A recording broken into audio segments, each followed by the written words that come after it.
So what are my grounds? Diogenes also tells us that Eudoxus gave lectures on the gods, the cosmos, and on the subject of matters on high, which usually meant the celestial bodies and their appearances. I regard this as a highly significant remark. It means that Eudoxus, like most thinkers of his day, was interested in cosmology, in giving an account of the cosmos as a well-ordered, well-arranged whole. Now, we have all heard the expression that the whole is greater than the sum of its parts.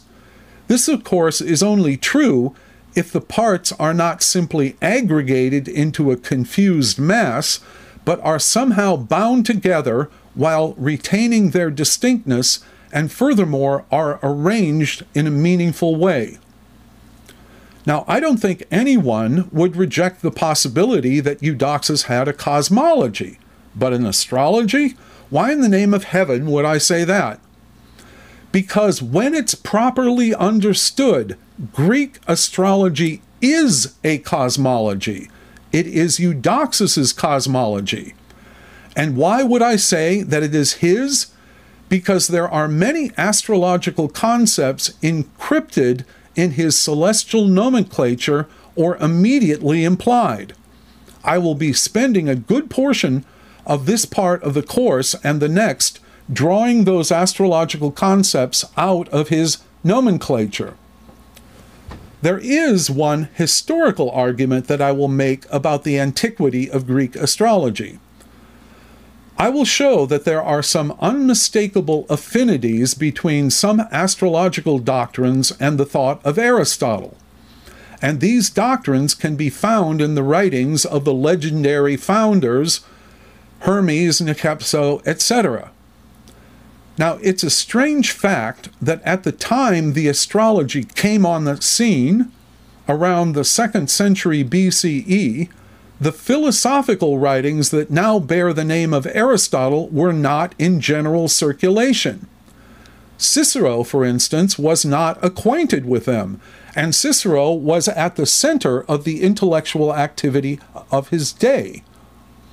The Aristotelian writings I am referring to were not published until after Cicero's death by Andronicus of Rhodes in the 1st century BCE.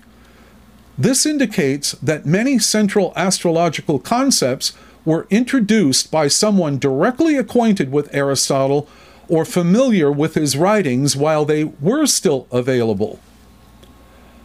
At the present time, I can say with almost complete certainty that Eudoxus introduced the sect distinction and the sect-related rejoicing conditions, the exaltations, the planetary joys, planetary configuration, and in all probability, the hermetic lots. It's also beyond doubt that he associated the 4 physical elements with the signs. The reason I can be certain of these claims is that all these concepts and others are all bound together and interrelated in a system. There's that word system again. There is at present no way of knowing whether Eudoxus lived to complete his cosmology, but the principles behind it are clear enough once they are pointed out. It may be that his students completed his program, but the system definitely bears the stamp of one guiding intelligence.